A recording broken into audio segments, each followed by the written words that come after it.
I learned so much from our next guest. He comes on every week. I learned from him because he's not just an intelligence expert, but he speaks fluent Arabic. I'm talking about our friend, retired Lieutenant Colonel from the Israeli Defense Forces on the counterterrorism side, Jonathan Halevi. Thanks for being here every week. Good afternoon. Tell me about the videos that you have found today. Some of the, let's just jump right into the first one because I found they speak for themselves. What's this first one we're going to look at?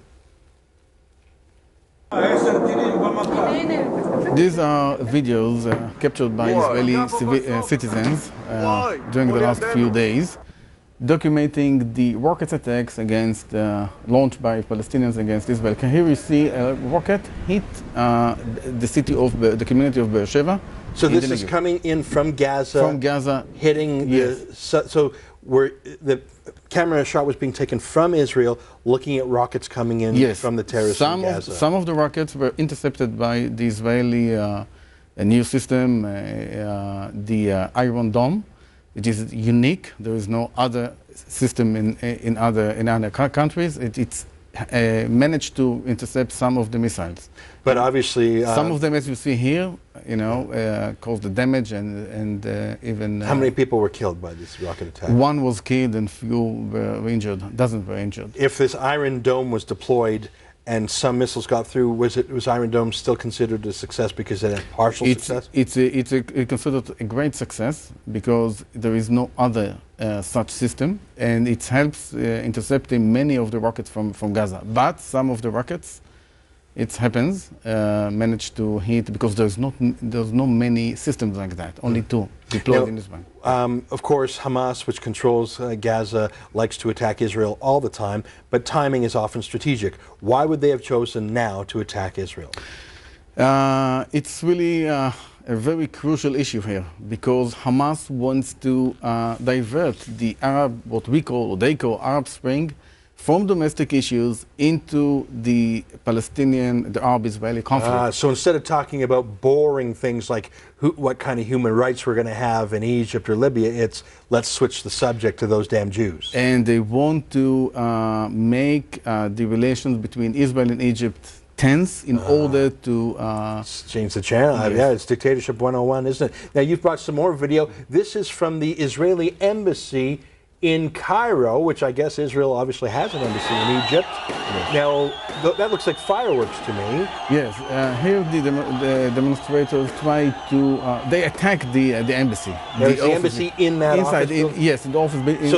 So are those missiles or are those fireworks? The fireworks aimed at the flag, the Israeli flag, on the Israeli embassy offices in Cairo. They tried to burn it, and then at the same day, a young Egyptian climbed 21 floors and took it off, the Israeli flag, and put inside it, instead of it, the Egyptian flag. Later, the flag was burned.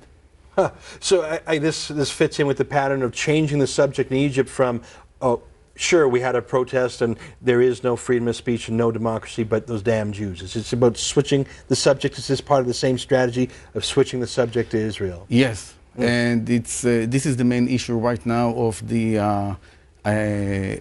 protesters in Egypt. They're all focused on Israel, and next Friday they are going to organize a demonstration of 1 million people in Cairo, in order to call to the supreme military leadership of Egypt to get rid of any Israeli presence in Cairo.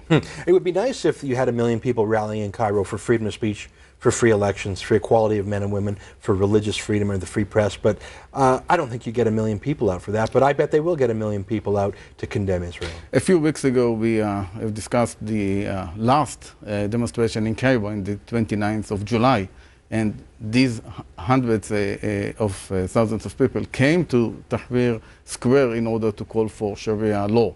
So these are the same people, and they want Egypt to be an enemy, an active enemy of Israel.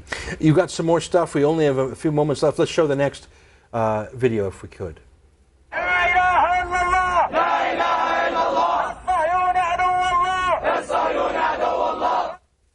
Now, who's that fella Who's that fellow? What's he shouting about? And who's taking the image? This is also a demonstration in the heart of Cairo. The protesters chant repeatedly, the Zionists are the enemies of Allah.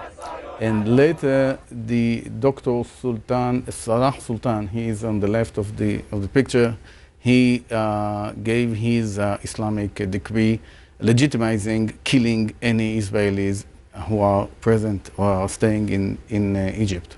So that was a fatwa? It was like a fatwa because he is part of the Muslim Scholars Association, which also issues fatwa from time to time. Now I understand that Imam Sultan has graced our country here in Canada.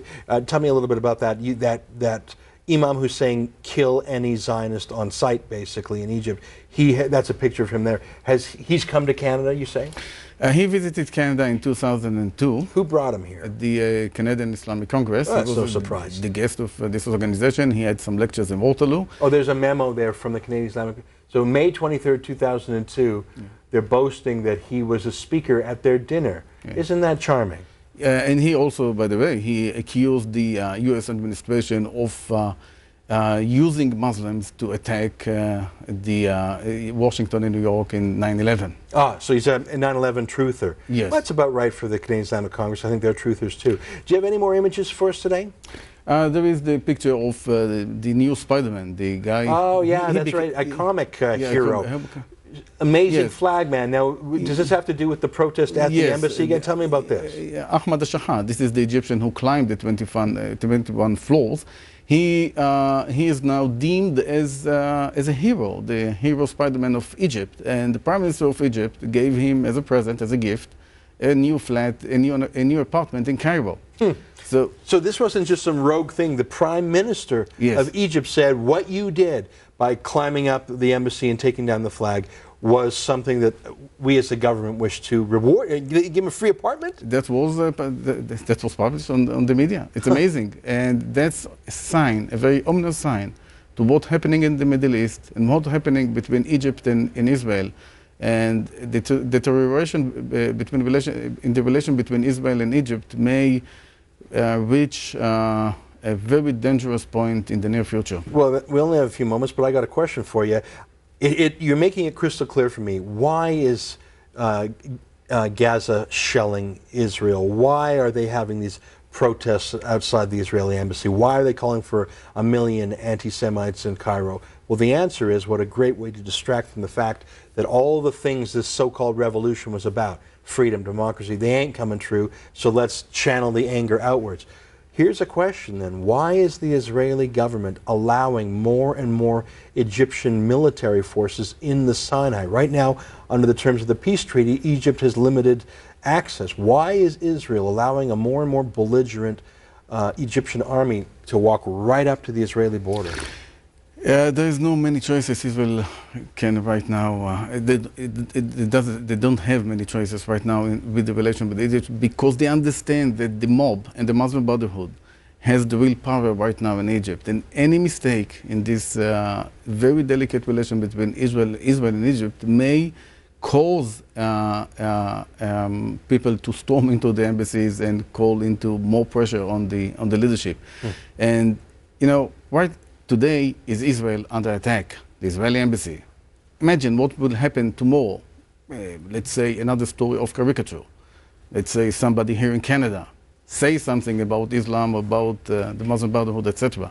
That can be, all these energy may be funneled to the Canadian embassy, to Canadians, to Westerns in general. So we face a very complicated situation in the Middle East, and the prospects for peaceful revolution are very slim, unfortunately. Well, I thank God that Obama is golfing, because at least he can do less damage there than if he was in the White House. Jonathan Halevi, thanks for joining us here with your Bad News Update.